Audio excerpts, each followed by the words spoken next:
Well, you see, it was a long-held view. It's unfortunate to say this about something that defines itself as a science, but archaeology is very dogmatic.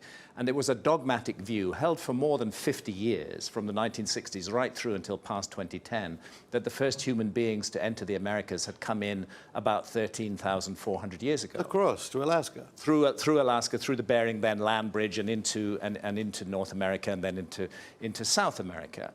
And this was a doctrine. It was called Clovis first. And actually any archaeologist, and I can give you a number of examples like Jacques Cinq-Mars, who excavated Bluefish Caves in the Yukon, any archaeologist who came across a site where humans were older than 13,400 years was viciously attacked, like, as though the archaeological community was a pack of hyenas. They just descended on these dissenting voices and utterly destroyed their careers and withdrew their research. You say in the book, the editor of Nature, one of the premier Scholastic magazines, characterized it as bullying and aggression against people who wanted to... Exactly. Terrible bullying and aggression. And I often try to figure out why this is. And I think maybe it is a natural human instinct to be territorial. And if your territory, your intellectual territory, is a particular idea about the past, you're going to tend to resist any ideas that contradict that. And if the stronger the ideas are, the stronger your resistance is going to be. And this, unfortunately, is the case, that for more than 50 years, evidence of humans in America much older than 13,400 years ago was simply dismissed, and anybody who attempted to go that way would not get research funding and would be ostracized by their colleagues and literally have their lives ruined. And this is most unfortunate, and it's not how science should proceed, because we now know that human beings have been in the Americas for tens of thousands of years before 13,400 years ago. In fact, the latest evidence puts them back more than 130,000 years in the Americas. And what that says to me is, if they were saying before that humans didn't come until 13,400 years ago and nobody should look, nobody should dig deeper, now we know they were there 130,000 years ago. That's more than 100,000 years of the American story that has not been told entirely because of the dogmatism of archaeology. And now reluctantly they're having to accept, all of the institutions are accepting, well, we're sorry, we got it wrong. But it's not just a matter of getting it wrong.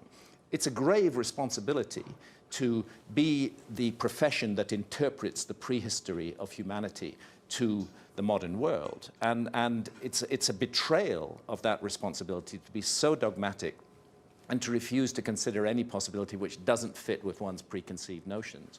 And, you know, the net result is that we're left with 100,000 years of North American prehistory, which has been completely unstudied, and they're only now beginning to study it. And the evidence that's coming out, both in North America and South America, is absolutely stunning. All the old preconceptions are being Who benefited, though, apart from this professional class of archaeologists? And I know it's very multidisciplinary, this book, as you are saying, not just archaeology, genetics, biology, yes, but and also... the new science in genetics is one of the things that's breaking the logjam, because genetic evidence is coming up which can't be explained by the pre-existing paradigm. For example, the pre-existing paradigm held that human beings had only entered America one way, that they'd come up through North Asia into Siberia, across the Bering Straits, which were then a land bridge, down through North America and on into South America. The problem that DNA has thrown up is that we have a very strong genetic relationship between Australasians, Aborigines and Melanesian people from Papua New Guinea, and certain tribes in the Amazon jungle. Now, if you could find that DNA footprint in Central America and in North America as well, it wouldn't challenge the existing dogma. But you can't. You only find it in the Amazon, and that rules out any possibility that they could have migrated through North and Central America to get to South America. They had to have crossed the Pacific Ocean. And furthermore, because very ancient skeletal material has been found containing this DNA, we know that this happened during the last ice age. So and this is horror for archaeologists, that humans could cross an ocean like the Pacific during the last ice age. They regarded it as absolutely impossible. Graham, I'll stop you there. More from Graham Hancock after this break.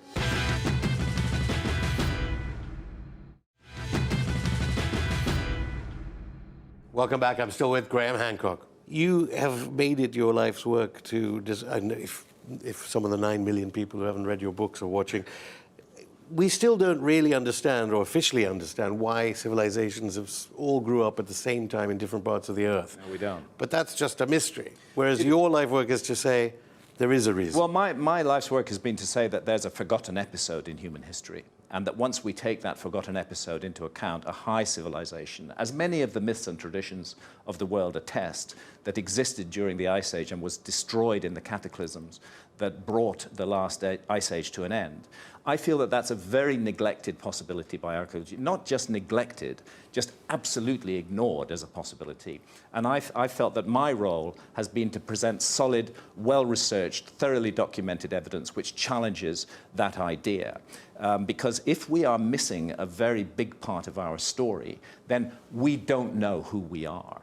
We are lost in the modern world, and that's why I say it's a grave responsibility to be an archaeologist and to interpret the past to the present, because our ideas of who we are come from the story we've been told about that past. And now we know that an enormous area of the world, the whole of the Americas, was completely ignored, and it may in fact have been the center of the origins of civilization. I have a book in my shelves called History Begins at Sumer in Mesopotamia between the Tigris and the Euphrates River, and that's been the idea of archaeology for a very long time, that civilization began in the Middle East, in Mesopotamia.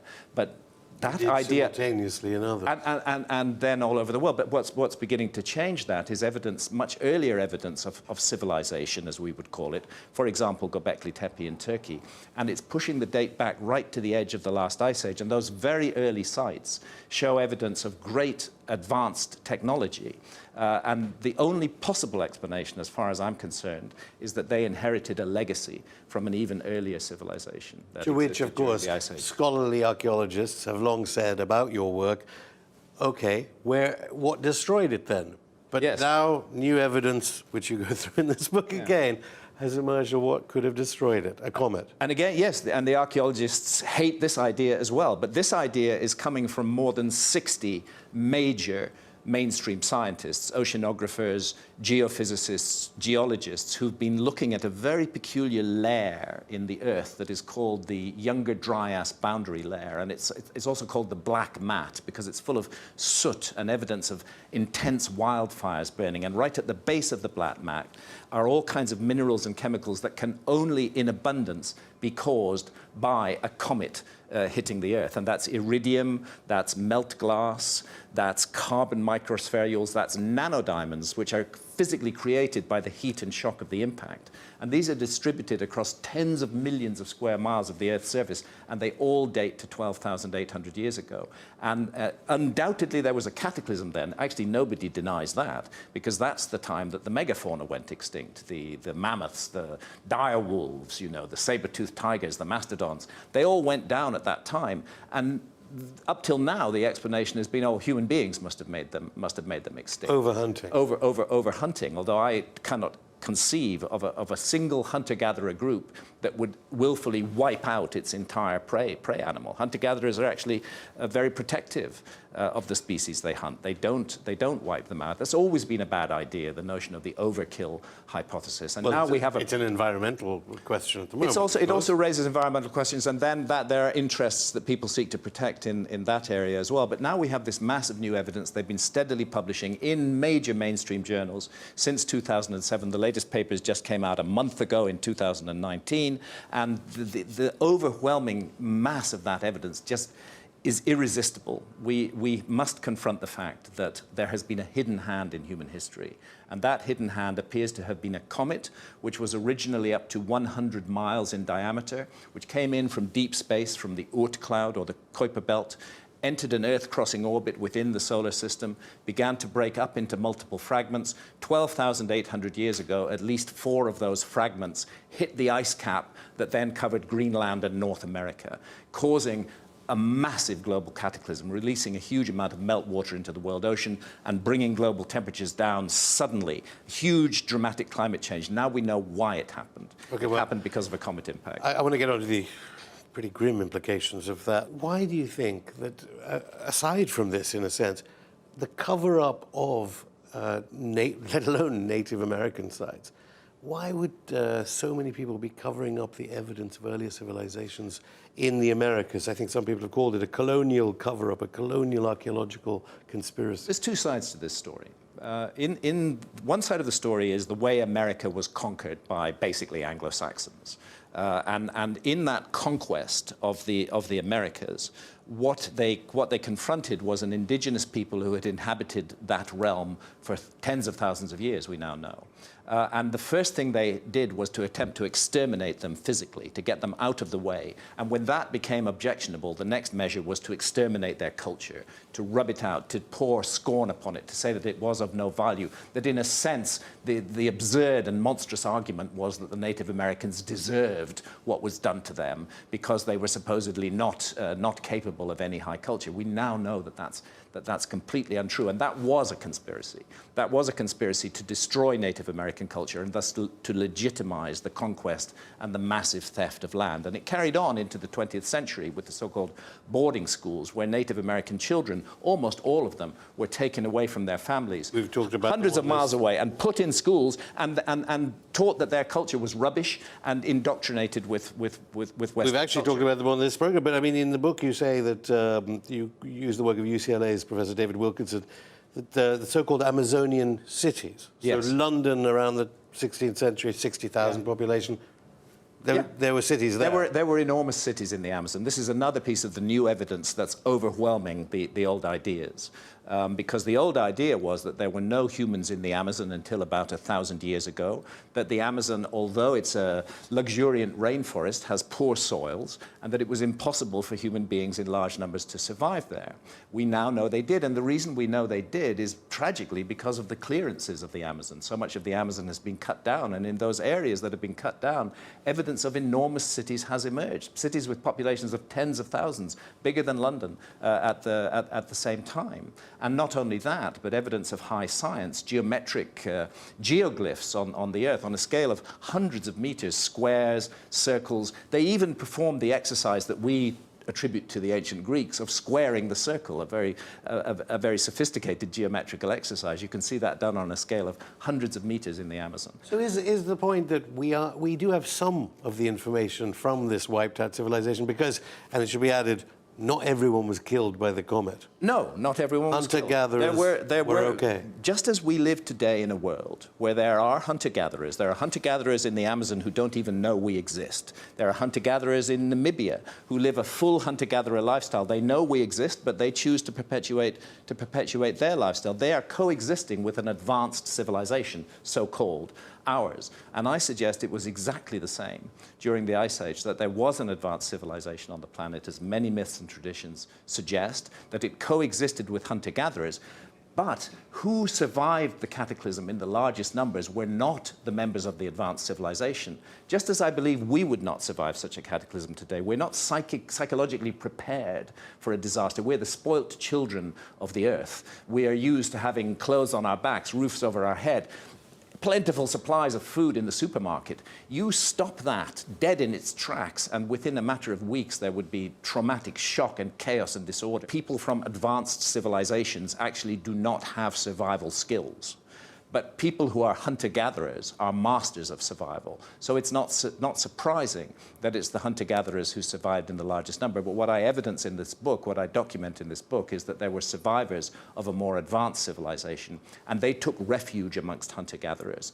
And they then tried to teach them what they knew and hoped to recreate or restart their civilization again. And quite apart from the lies you've exposed, I wouldn't want to call them lies. I don't think that the archaeologists have deliberately lied. I want to be clear about that. I think, honestly speaking, that the majority of archaeologists who held to that old model that has now been completely discredited honestly believed what they were saying to be true. They felt that that's what the evidence said.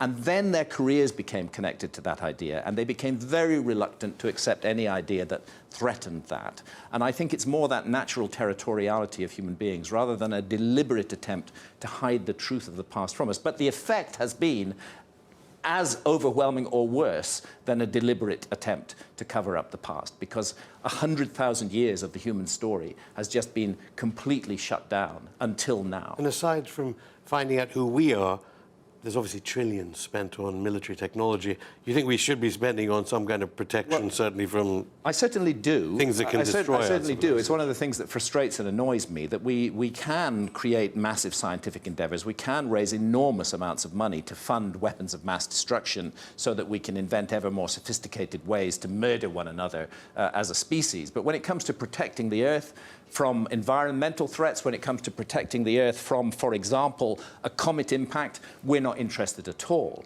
And the thing is that we could do that. And the key point that I really need to make is that that original giant comet that broke up into multiple fragments that caused a cataclysm 12,800 years ago, huge bits of it are still in orbit in the Taurid meteor stream, which the Earth passes through twice a year.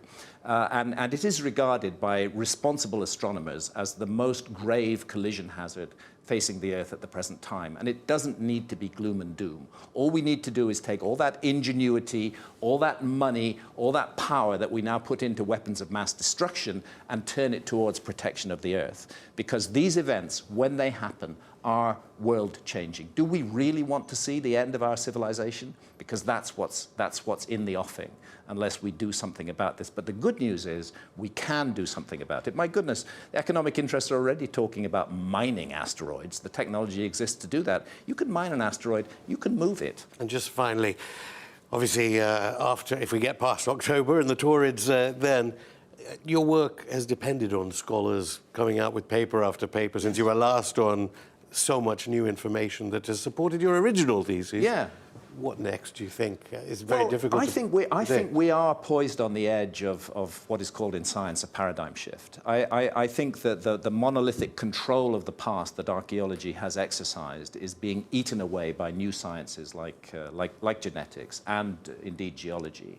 And the result of that is that all the evidence that's coming out shows that the human species is much older than we thought, that their abilities were much more advanced than we thought, that whole areas of the world that have never been studied by archaeologists at all may have been the source of an advanced civilization in the past. The evidence keeps on mounting up. It won't go away. I keep thinking I'm finished with this story. I thought I was finished with this story in 2002 after a book called Underworld, and then Göbekli Tepe came along, and I needed to write Magicians of the Gods. And then after publishing Magicians of the Gods in 2015, there's just massive amount of new evidence from the Americas showing that the whole story of the peopling of the Americas were wrong, and that the Americas are full of cunningly designed, highly scientific monuments, geometry, astronomy on an extraordinary scale that speaks to enormously sophisticated people. Graham Hancock, thank you.